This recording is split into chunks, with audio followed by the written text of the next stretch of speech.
My name's Clara, and the night my own father threw me out into the storm changed everything. While my sister Amanda sat warm inside, I was left with nothing but thunder, betrayal, and a promise to rise so high they'd choke on regret. You ever been cast aside by the people meant to love you most, and dreamed of the day you'd make them regret it? Before we dive in, tell me where you're watching from. I'd love to see how far this story travels. Drop your location in the comments. Now let me take you back to the night everything shattered. You don't forget the sound of your own father slamming the door on you. Not when it's the last thing between you and the freezing Ohio rain. Not when his words sting louder than the thunder above. Your sister deserves help, not you. Those were the last words I heard before the lock clicked behind me. I was 18. No coat. No bag. Just a phone with 6% battery and a lump in my throat too thick to swallow. But maybe I should start 2 hours earlier. The night hadn't started with a storm. Not the weather kind anyway. The living room was dim, except for the flickering light of some old sitcom Amanda was watching with our parents. I stood there dripping from the cold rain I'd walked through after my shift at the diner, my apron still damp from the broken dishwasher I'd been assigned to fix mid-shift. I wasn't even supposed to work that night, but Amanda had plans, so naturally I covered her shift. She was curled up in a blanket on the couch like she was born royalty. I stood there like the help. I got accepted to Cleveland State, I said, holding out the envelope. My mom barely glanced up from the screen. That's nice, honey, Amanda smirked. What are you gonna major in, mopping floors? I laughed, but it cracked mid-sound. I was hoping to apply for a student loan. Maybe get some help from, stop. My father's voice sliced the air clean. This again. I blinked. Amanda's tuition, her books, her off-campus apartment. She has potential, he snapped, eyes narrowing. You, Clara, you don't. It felt like a slap. I'd heard things before, subtle digs, dismissive tones, but never like that. Not out loud, not so final. Amanda didn't even flinch. She just reached for the remote and turned up the volume. Something inside me broke open. Why does Amanda get everything while I get nothing? I shouted. I bust my back at a diner, bring home my tips, pay for my own gas, while she gets handed everything like it's owed to her. My father stood, fast, like the air itself told him to rise. His face turned red, the vein above his eyebrow pulsing. You want to talk about what's owed, he growled.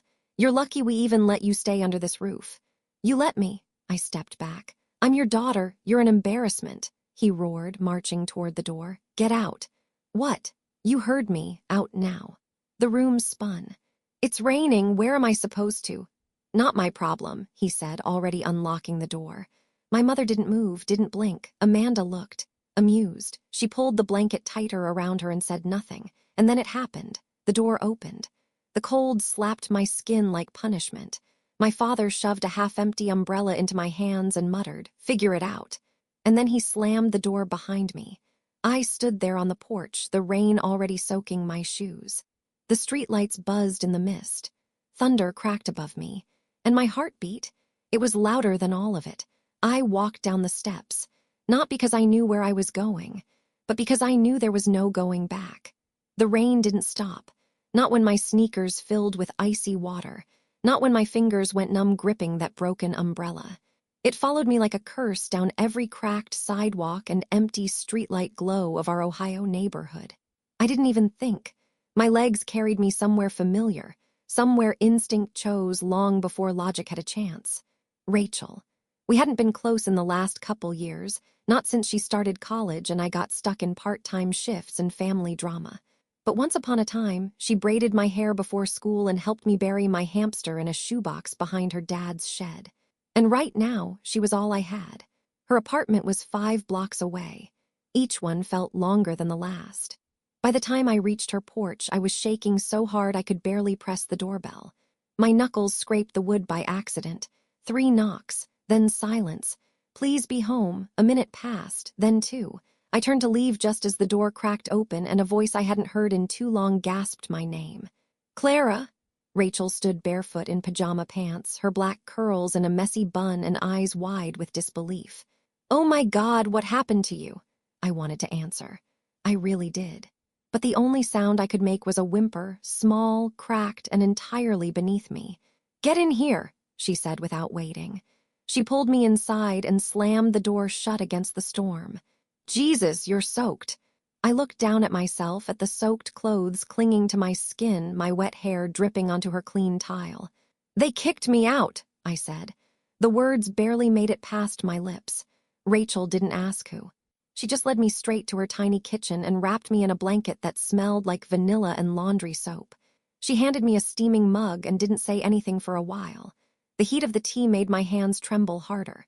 They didn't even blink, I whispered, staring into the mug like it held answers. Just opened the door and told me to figure it out. Rachel sat across from me, arms folded on the table, eyes searching mine. Your dad, I nodded slowly. She exhaled through her nose. Why? I let out a bitter laugh. Because Amanda needs help and I'm not worth the effort. Rachel's mouth opened slightly, but she didn't say anything right away. She'd met Amanda before. Everyone had. My picture-perfect sister with the perfect teeth, perfect grades, perfect fake innocence that always worked on adults. She never needed to raise her voice to get what she wanted. Her silence spoke louder than anything I could scream. They've been like that for a while, haven't they? Rachel finally said, her voice quieter now. I always thought if I just worked harder, they'd notice. Like maybe if I brought home better tips or got into college without help, they'd see me. Rachel's brow furrowed, her voice cracking just a little. That's not your job, Clara. You're not supposed to earn your parents' love. But I didn't know what else to believe. If love wasn't earned, why had I spent my whole life begging for crumbs of it? She slid a box of tissues toward me. I took one and pressed it to my face. It came away soaked. I don't even have a bag, I muttered. They tossed me out with nothing. You're safe now, Rachel said firmly. You're staying here. My couch folds out and I have spare pajamas. I'm not letting you back out in that. I opened my mouth to protest, some foolish instinct still trying to pretend I wasn't a burden. But the moment I stood to argue, my knees buckled slightly and Rachel was up in a flash. Clara, are you okay? I nodded too quickly. Just tired, I think the room tilted. Then her arms were under mine, guiding me to the couch. You're burning up, she whispered. Your skin is on fire. I just need to rest. No, you need medicine and dry clothes and rest, in that order. I must have fallen asleep halfway through changing. 1 minute I was sitting on her couch in an oversized t-shirt that smelled like lavender detergent, and the next. Everything faded into the hum of the rain still hammering the window. I didn't dream, I just disappeared. The first thing I heard was beeping. Slow, steady, unnatural. Then the chill. Hospitals have that kind of cold that creeps under your skin, even with the blankets tucked tight. I opened my eyes to a ceiling I didn't recognize. Pale green walls, the faint smell of antiseptic, an IV line tugging at the crook of my arm. Where was I? Hey, a voice said softly. A nurse. Mid-30s, tired eyes, kind face. You're awake, that's good. What? My throat was sandpaper. Talking felt like dragging a razor across it. You're at Mercy General. You were brought in yesterday morning. Your friend said you passed out at her apartment. High fever, bad cough. You've got pneumonia, sweetheart. Pneumonia, I blinked at her, trying to remember. Rachel's couch. The tea, the thunder outside, then nothing. Do you remember your name? She asked gently, shining a small light into my eyes. Clara, I whispered, my voice barely there. She smiled. Good, I'm Mel. I've been on night shift with you. How long? About 2 days. You were pretty out of it. We had to start you on fluids and antibiotics immediately. 2 days, my stomach twisted. I'd been unconscious for 2 full days, and the only person who noticed was Rachel. Your friend's been calling for updates, Nurse Mel added, almost reading my mind. She couldn't stay, her boss wouldn't give her time off, but she's been checking in. A sudden tightness filled my chest, more emotional than physical. No calls from my parents, no messages, not even a text. They knew where I was. Rachel had told them, I was sure of it, still nothing. I turned my face away from the nurse, pretending to sleep. I couldn't cry, not again. My body didn't have the strength. Why didn't they care? A few hours passed like a fog. A new nurse came in, changed my IV bag. A tech wheeled me down for chest x-rays. I didn't ask questions. I didn't want answers. When they brought me back, a woman with a clipboard stood at the foot of my bed. Clara Jennings? Yes, I rasped. She gave a thin smile. I'm from billing, just here to go over your coverage options. Coverage, that word made me feel instantly sick. I don't have insurance, I said quietly. Her expression barely flickered, like she'd heard that line 100 times this week. I see. Well, we'll get you set up with our financial assistance application. In the meantime, just so you're aware, your current charges are approximately $4,300. That doesn't include imaging or specialist consults. $4,300. The number rang in my ears like a verdict. I don't have anything, I whispered. The woman handed me a stack of papers. Let's focus on recovery first. We'll help as much as we can. But she didn't sit down. Didn't ask if I was okay. She just left the papers on the tray table and walked out, as if I wasn't already drowning. Later that night, a janitor passed by and left the TV remote within reach. I clicked it on and stared blankly at a rerun of a sitcom I used to love. The laughter track felt cruel. This wasn't supposed to be my life. I was the responsible one. I worked. I didn't party. I stayed out of trouble. Amanda was the one who skipped classes, snuck out, ran up bills. She was home right now, probably watching a movie on the couch where I'd stood soaked and shivering just 3 days ago. And me, alone in a hospital, counting every second like it cost me money. Because it did. That night I barely slept. Every time I drifted off, I woke coughing, lungs on fire. Each inhale like trying to breathe through a straw filled with smoke. I hit the call button once when I couldn't catch my breath. Mel came fast, adjusted something on my IV, and held my hand until the worst passed. Your friend Rachel said you've been under a lot of stress, she murmured. Says your parents aren't speaking to you. I didn't answer, but she nodded anyway, like she understood. Sometimes the family we're born into doesn't know how to love us right.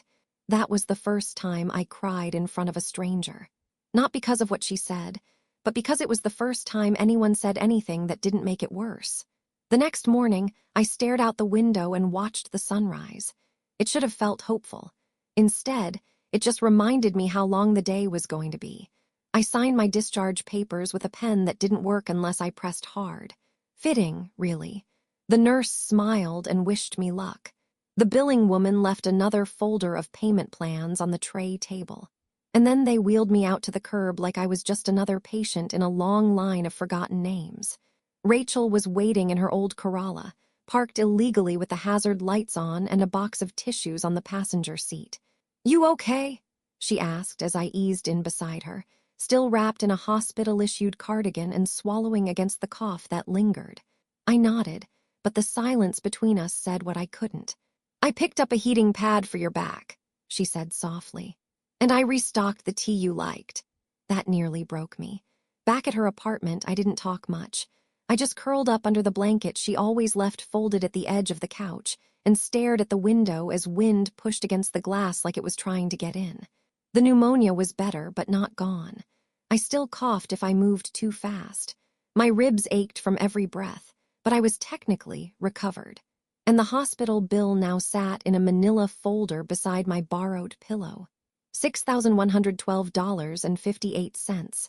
Even with financial assistance, antibiotics, overnight observation, and oxygen therapy added up fast. It felt impossible. But then again, everything felt impossible lately. By the second week, I knew I couldn't keep letting Rachel cover groceries and gas. She never complained, but I saw the way she paused before swiping her card at the pharmacy. The way her car stalled just a little longer each morning. So I started looking for a job. Not a dream job, not even a good job, just something. The laundromat on 8th and Maple had a handwritten sign in the window, help wanted, reliable, flexible hours. I walked in with shaking hands, wearing a sweater I'd borrowed from Rachel and shoes still damp from the slush outside. The owner, a wiry man named Greg with nicotine-stained fingers and a voice like gravel, looked me over once and said, "You breathe okay?" "Mostly," I replied. He grunted. "Fine. You're hired. Cash only. No drama. You mess with the machines, you're gone." I nodded. That was our contract. My first shift started the next day. It was harder than I expected. Folding sheets with arms that still felt like rubber. Standing for 8 hours while my lungs reminded me I wasn't fully healed. Dragging overflowing carts through narrow aisles without knocking into customers. But every time I felt like quitting, I thought about that number. $6,112.58. And I kept going. Greg paid me $40 under the table each shift. I worked mornings when the shop was slow and sometimes doubled up on weekends if the college crowd dumped their laundry after parties. I drank free coffee from the crusty machine in the corner. I kept a small notebook in my jacket to track every dollar. And at night, I came home to Rachel's couch and whispered, "I'm okay," even when my chest burned and my fingers were too numb to untie my shoes. After 2 weeks, I had $340 saved. After a month, $612, not much, but it was mine. One evening, Rachel sat beside me on the couch with a steaming mug in her hands. "You know you don't have to do this alone, right?" she said gently. "There are charities, churches, even a GoFundMe. People would help if they knew." I shook my head. "No one helped before. Why would they now?" She didn't argue, just sipped her tea and said, "I'd still bet on you, Clara." Those words kept me going for weeks. It wasn't glamorous. It wasn't romantic. It was wringing out mop heads at midnight and folding underwear that wasn't mine. It was coughing through shifts and washing my work shirt in the sink because I couldn't afford the coin machine. But it was also the first time in my life that every step I took was mine. Nobody could say they gave it to me. Nobody could take it away. One day, a woman dropped off 6 loads of towels and tipped me $5 in crumpled ones. I walked home that night with the tip gripped tight in my pocket, and when I passed the hospital where I'd once shivered under fluorescent lights, I smiled for the first time in weeks. Because I knew something now. I'd been tossed out, sick and soaked and unwanted, but I didn't break. I bent, and then I rebuilt, $1 at a time. The notice was printed on cheap pink paper. I held it in my hands like it might change if I blinked hard enough. "Final notice past due, account closed." It was for my phone bill this time, just $67.43, but it might as well have been $600. I stood outside the mailbox in the icy wind, my breath fogging in the air, my coat thin as paper. Cleveland winters don't forgive weakness, and neither did poverty. My hands were already raw from cold and detergent. I tucked the envelope under my arm and walked toward the laundromat. The sidewalks were glazed with salt and exhaustion. I could feel the flu season riding on every passing cough from strangers. When I reached the laundromat, Greg was waiting in the back near the soap shelf, arms crossed, eyes low. "I need to talk to you," he said, voice like he'd rehearsed it. That was never good. He led me into the cramped utility room. The hot water tank hissed beside us. "I'm letting you go, Clara." I blinked. "Why?" "Corporate bought the building," he muttered. "They're turning it into a drop-off center, no more attendants, everything automated." I couldn't speak. He cleared his throat. "You've been solid, reliable, but I can't keep you on, I'm sorry." I stared at the linoleum floor, counting the faded tiles. 1, 2, 3, 4, how long do I have? End of the week, maybe. Honestly, they said today. My chest felt tight, and not from pneumonia this time. He reached into the cash box and slid a small wad of bills toward me. "Your last pay, and a little extra for the holidays or whatever." I took it without counting. My fingers shook. He didn't hug me. Greg wasn't the type, but he looked at me a long moment. "You'll land on your feet," he said. I wanted to believe him. I left with my pockets heavy and my heart hollow. That night, I sat in Rachel's kitchen counting the money. $183 total, just enough for rent. Maybe one grocery run, but after that, nothing. Rachel came home late, tossed her bag onto the counter, and noticed the silence before she even hung up her coat. "They let you go." I nodded, her face softened. "Clara, I'll figure something out. You always say that. Because I always have to." She didn't argue. But that night, I heard her crying quietly in her room with the door barely shut. And I hated that I'd become a weight in her life. A sadness she didn't ask for. By week's end, the sidewalks were caked in ice. The corners smelled like old beer and bus fumes. I walked to the employment center twice, filled out online forms in the public library, even checked if the bakery was hiring. Nothing stuck. One morning, I opened the fridge and found a sticky note on a jar of peanut butter. "We'll get through this." I smiled, then cried. The next day, I bundled up in every layer I owned and walked to a cafe that sometimes needed extra hands for weekends.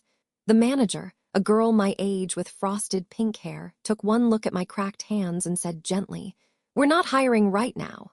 I thanked her anyway. Crossing the intersection on my way home, I didn't see the light change. I was in my head, counting coins, wondering if I could stretch peanut butter for dinner again. A horn blared. I turned just in time to see headlights.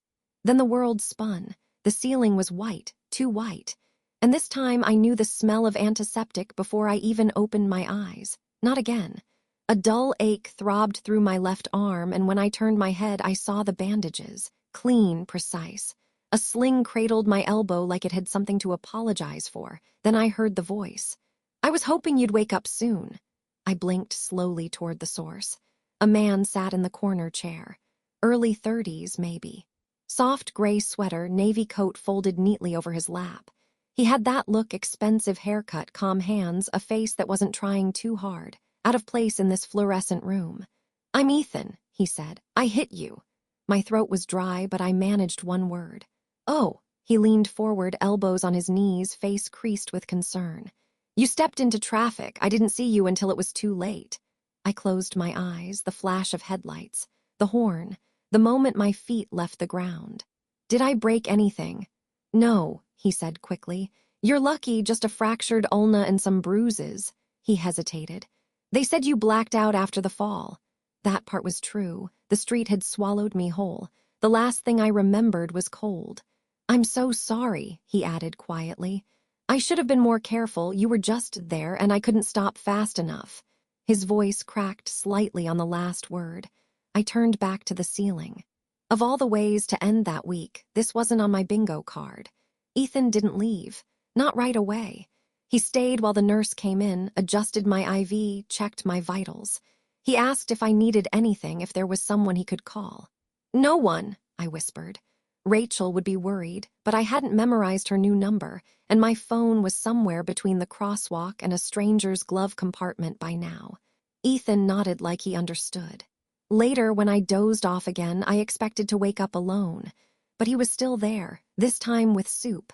"I figured you probably haven't eaten," he said, holding up a bag. "It's just chicken noodle, but the good kind, from a place across town." I blinked at him. "You don't have to." "I know," he said gently, "but I want to." No one had said that to me in a long time. I want to. I watched him unfold the soup container, pour it into a cup, and hand it to me like I was someone who deserved warm things. "Are you always this nice to people you accidentally hit with your car?" He smiled a little. "Only the ones who walk in front of it without looking." I laughed, even though it hurt. Then I winced. "Easy," he said. "Bruised ribs, remember." Hard to forget. We ate in silence for a few minutes. Well, I sipped while he sat quietly. No forced conversation. No pitying glances, just presence. Eventually I asked, "Why are you still here?" He shrugged. "I don't know, I guess I felt responsible, and you seemed—" He didn't finish the sentence. But I knew what he meant. I seemed alone. That night after the nurse dimmed the lights, I watched Ethan's reflection in the dark window. He was still there, still watching over someone he didn't know. And for the first time in weeks, the silence didn't feel cruel. It felt kind. Hospitals at night have their own soundscape. Soft clicks, the hum of machines, footsteps that don't rush. And every now and then, laughter from nurses trying to keep their spirits up between the sadness. Ethan visited the next day.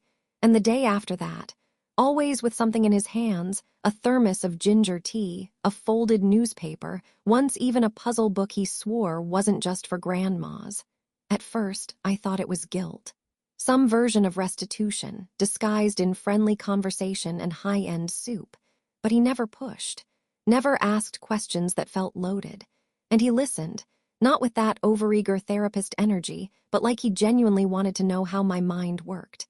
On the third evening, he brought a small box of lemon pastries and sat in the chair like he belonged there. I'd just finished coughing my way through a dry cracker and some hospital juice. "You ever think about suing me?" he asked suddenly. The question caught me off guard. I stared at him, blinking slowly. "That's a weird thing to bring up over dessert." He gave a sheepish smile. "Sorry, it's just you got hurt. I mean, legally, I hit you. You also fed me more in 3 days than my parents did in 18 years. His smile faded into something softer. "I don't want to sue you," I said quietly. "I don't even want anything from you." "Why not?" I looked down at my bandaged arm. "Because you cared, you showed up." That's more than I've ever gotten from people who claim to love me. He didn't answer right away. Instead, he leaned back in the chair, eyes tracing the patterns on the ceiling like they held secrets. You know, he said finally, I've been around a lot of people who think money fixes everything. Like if you throw enough checks at a problem, it disappears. I nodded slowly. My dad's like that, he added. Always has been. When I was 12, my dog died, and instead of talking to me about it, he just bought me a new one the next day. A better one, apparently. I looked at him, surprised. You didn't seem like someone with that kind of background. That's because I've spent most of my life trying not to be. There was something heavy in his voice, a weight he didn't explain. And somehow I understood that too well. He looked at me then, really looked. What about you? You always been this strong. I let out a laugh, short, bitter. I've always been this tired. He smiled at that, and I found myself smiling too. Weakly, but honestly. Over the next few days, the visits became routine. He'd walk in like he belonged there, wave at the nurses who started recognizing him, and sit beside me like we were old friends. He told me about his favorite childhood memory, riding a jet ski in Michigan with his uncle. I told him about the time Amanda tricked me into cutting my own hair and blamed it on the dog. He didn't judge, didn't pity. He just listened. One morning, I woke up to find a small notebook on the table next to my bed. Inside, he'd written in neat, careful handwriting, in case you ever want to start your story over. The first few pages were blank. Then a quote he scribbled beneath the line. Rock bottom will teach you more than any mountaintop ever could. I stared at it for a long time. No one had ever encouraged me to write my story, let alone own it. Later that day, I asked the nurse when I might be discharged. She said soon, maybe 2 more days. I looked at the gray sky outside and felt something strange. Not dread, not even fear, something closer to hope. Not because life was suddenly easy, but because, for the first time, someone had made it feel possible. I'd never seen a penthouse before, not in real life, not like this. Ethan's place didn't scream money. It whispered it quiet, expensive, confident. Clean lines, warm wood floors, and floor-to-ceiling windows that made Cleveland's skyline look almost magical under the falling snow. Are you sure I'm allowed up here? I asked, tugging my coat closer, even though the heat was on. He gave me that half smile I was starting to know too well. You were hit by my car, it's the least I can do. Pretty sure soup and hospital visits covered that. Yeah, well, he shrugged. You never tried the hot chocolate up here. I followed him into a kitchen that looked like something out of a design magazine. I sat on a stool that probably cost more than my entire hospital bill and watched him whisk milk in a copper saucepan. Real milk, I teased. No powdered mix here, he grinned. I've got standards. When he slid the mug toward me, it was rich, velvety, and tasted like December mornings I'd never had. We talked about small things, the weather, a podcast he liked. The bakery I used to walk past on my way to the laundromat. He didn't pry, and I didn't offer much, but the silence felt warm this time. Later, as the snow turned heavier outside, he pulled out a photo album from a side cabinet. Not digital, real photos, glossy and aging. Figured I'd give you a glimpse of the weirder side of me, he said. The first few pages were childhood shots. Ethan with a crooked grin, gap-toothed, holding a golden retriever the size of a bear. His name was Duke, Ethan said. He was supposed to make up for the first dog they replaced too fast. I smiled. But then I turned the page, and everything in my stomach dropped. A black and white photo of a marble building, a plaque beneath it, Vance Tower 2001. I flipped again, a newspaper clipping. Ethan Vance, son of real estate magnate Charles Vance, speaks at Youth Housing Summit. The name hit me like a wave. Vance, as in Vance Real Estate. As in the company that owned half the city. You're a Vance, I asked, my voice quieter than I meant. Ethan's expression shifted, not guilty, but cautious. I was going to tell you. I stood too quickly. My chair squeaked against the tile. You're that Vance, and you just didn't think it was important. I wanted you to know me first, he said gently. I took a step back, heart pounding. The luxury around me suddenly felt suffocating. I don't belong here. Clara, this isn't some charity project, right? I snapped. You're not collecting strays to feel better about yourself. He flinched. Is that what you think? I don't know what to think, I said. You sit there in this glass castle while I'm calculating peanut butter dinners." He looked like I'd slapped him. I pressed a hand to my eyes. "I'm sorry, I didn't know. I let my guard down and now I feel small." He stepped forward slowly, giving me space. "I never saw you as small," he said. "I saw you as strong and smart. And stubborn in the best way." I swallowed hard. "You didn't have to keep this from me." "I know," he said. "But people always treat me differently when they find out. I didn't want that to happen with you." Too late.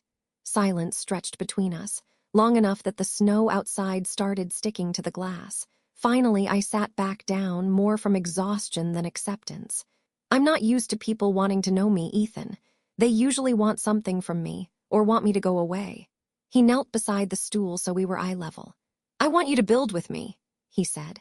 I didn't answer, because deep down I wasn't sure if I could believe it.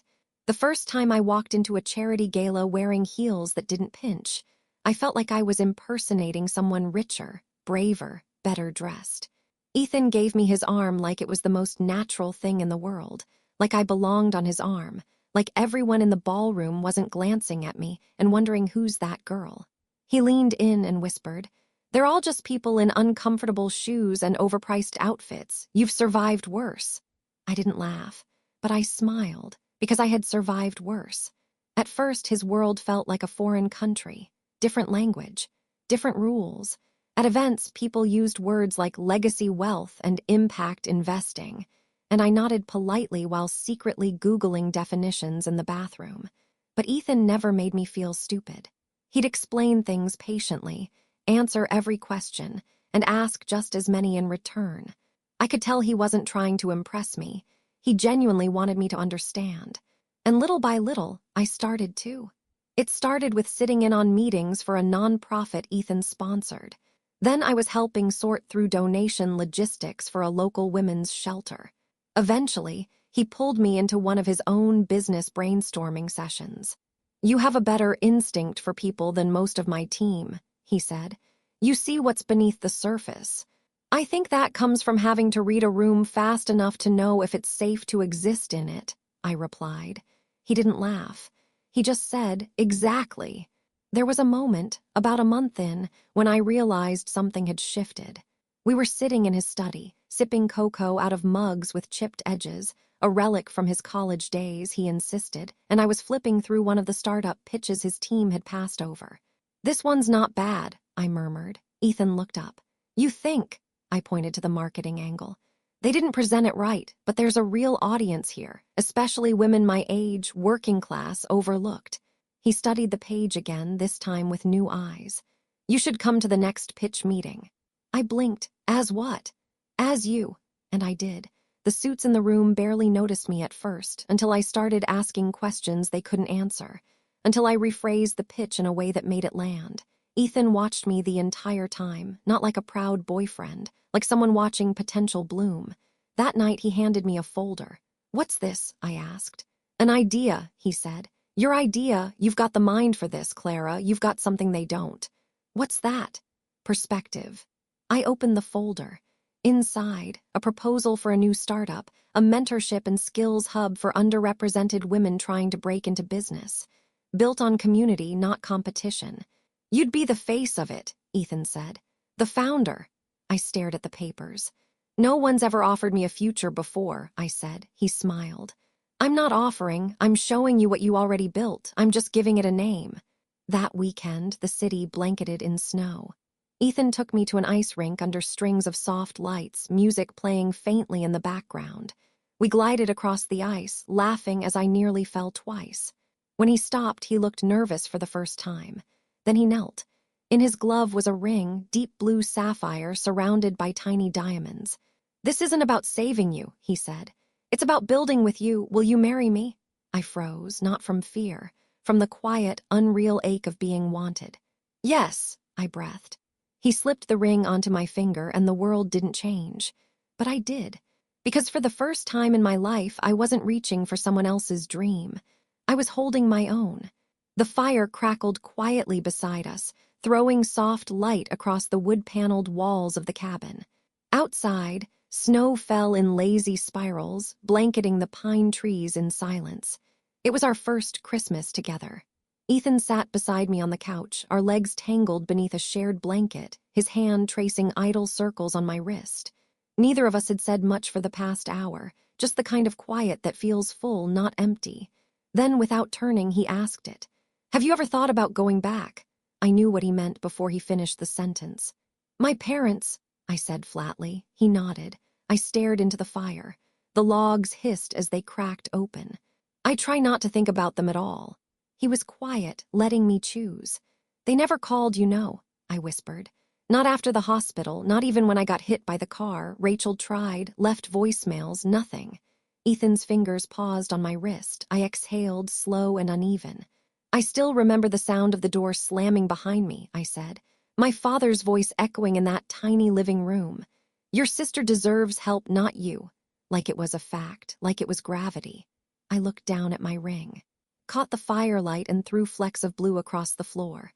I didn't cry right away. I walked in the rain for blocks, convinced that if I just turned around, someone would be chasing after me, that they'd change their mind, that maybe I'd misunderstood. I swallowed hard. But no one came. Ethan turned toward me, eyes gentle, steady. "They should have protected you," he said quietly. I laughed bitterly. "They protected Amanda, always Amanda." I told him everything then. How Amanda could do no wrong. How I spent years trying to earn what was given to her automatically, attention, praise, basic decency. How I scrubbed dishes, skipped meals, and aced tests just to hear "good job" once, and how it never came. "I thought if I just worked harder," I said, "they'd notice me." "But they didn't," Ethan said. "They threw me out like I was trash." My voice cracked on the last word. He wrapped his arms around me, pulling me into his chest. "You weren't trash," he murmured. "You were the only one they couldn't control." I froze at that. "What?"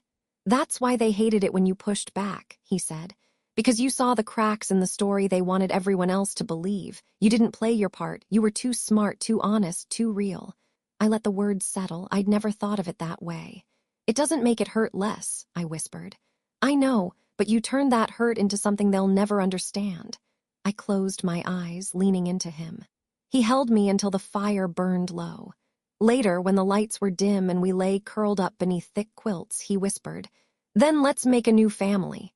And something shifted inside me, not because I needed to replace the one I lost, but because maybe, just maybe, I could build one that chose me.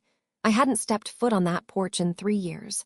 Not since the night I stood there, soaking wet, fists clenched, heart breaking. But this time I was dry. This time I walked up the steps in a designer coat with fur lining, carrying bags filled with neatly wrapped boxes, each one chosen with care for little people who weren't to blame for their mother's mistakes. Amanda's kids. I rang the doorbell once firmly, not meekly, not like someone hoping to be let in, more like someone giving notice. The door opened and Amanda stood there holding a spatula, face flushed from the kitchen heat. She blinked, took one step back. "Clara," I smiled politely. "Merry Christmas." I stepped inside before she could say no. The house smelled the same.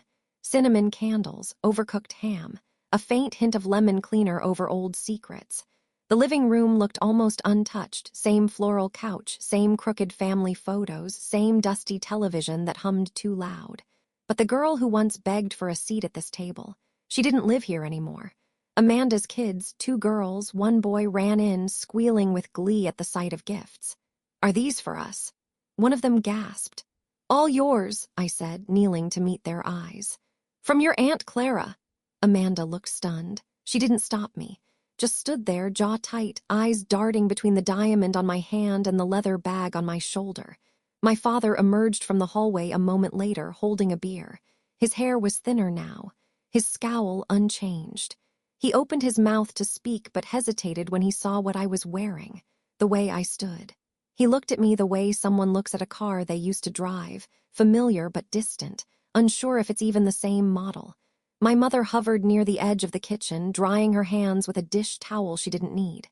"Clara," she said finally, "we weren't expecting." "I didn't come for you," I replied, turning gently toward the children. "I came for them." Amanda's mouth twisted. "Where did all this come from? That coat, the gifts, that ring?" She said ring like it tasted sour. I stood slowly, brushing my coat sleeve into place. "You got everything back then," I said softly. "The attention, the praise, the help, all of it." I took one slow breath. But I learned to build my own. Amanda stepped forward. Is this some kind of performance, showing off what you've got now? I looked her in the eye. No, this is closure. Her cheeks flushed. You think you're better than us now? I smiled. I know I'm not you. There was a long silence. My father cleared his throat. You don't have to be like this. No, I agreed. I don't. The kids tore into the wrapping paper, squealing over art kits and glittery gloves. Their joy rang louder than the awkward stillness clinging to the adults. I crouched down once more to hug them, breathing in the scent of crayons and cookies.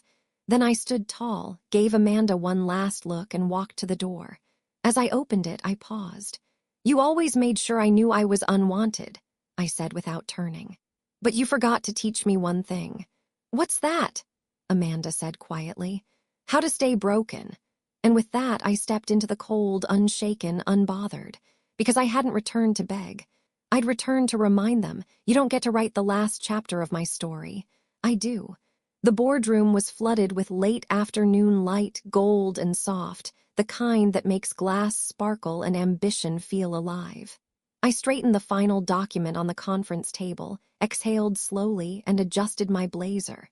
The Vance logo was etched into the glass door behind me, but this startup was mine, my vision, my structure, my voice in every policy and pixel. A company designed to do what no one had ever done for me, believe in potential that didn't come with a trust fund. I heard the knock before I saw her. 2 soft raps, hesitant. Then the door opened. Amanda, my sister. She looked different. The same long honey blonde hair, but pulled back tighter now. Worn eyes. A folder clutched to her chest like armor. She stepped into the room and froze. This is your company. I gave a small nod. It is. Silence stretched between us. For a second, I could see her calculating, trying to connect dots she never thought would exist. She glanced at the pitch materials on the table, the sleek logo on the monitor, the polished confidence in my posture. I didn't know, she said finally. I offered a faint smile. Many do, she swallowed. I saw the job posting. I didn't realize it was you until the address matched the article about your funding round. I gestured toward the chair across from me. You can sit, Amanda. She lowered herself slowly, carefully. I need a job, she said, voice barely above a whisper. Things have been hard. I nodded once but didn't let emotion overtake the moment. You have experience, I asked. Relevant to this role. Her eyes darted to her folder. Not officially. But I've volunteered at the school, I've managed budgets for the PTA, and I'm a fast learner. I folded my hands on the table. Here's the thing, I said evenly.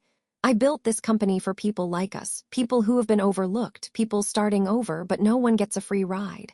She looked up quickly, guilt flashing across her face. I'm not asking for one.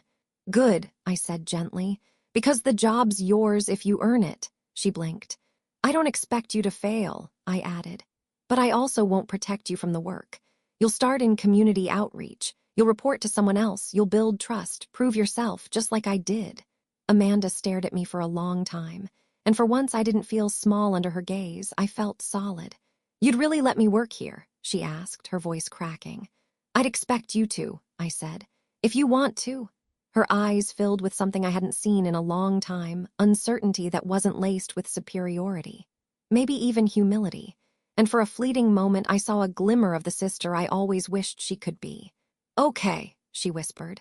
Thank you, I nodded once. Don't thank me yet, I said. The work starts Monday. She smiled just barely and stood.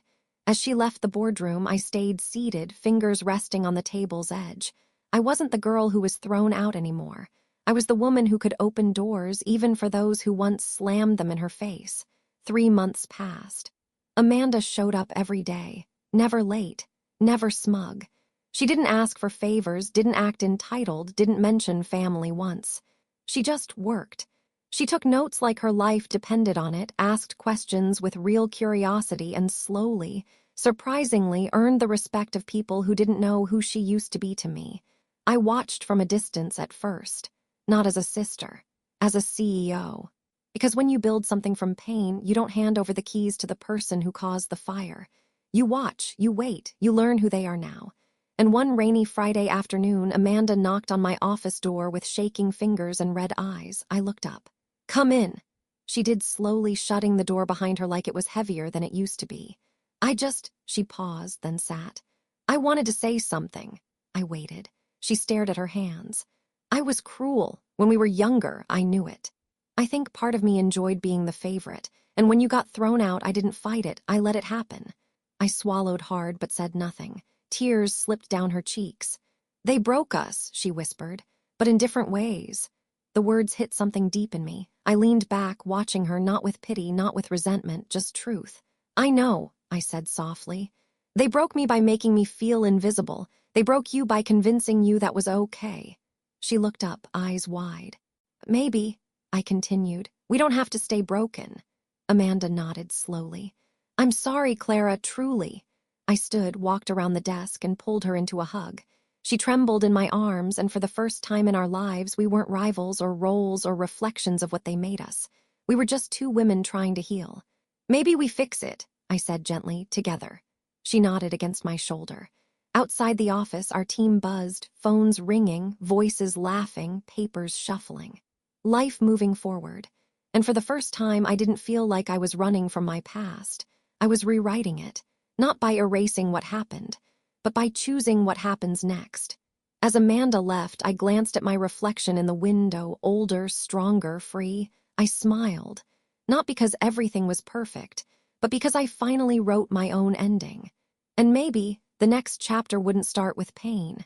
Maybe it would start with peace.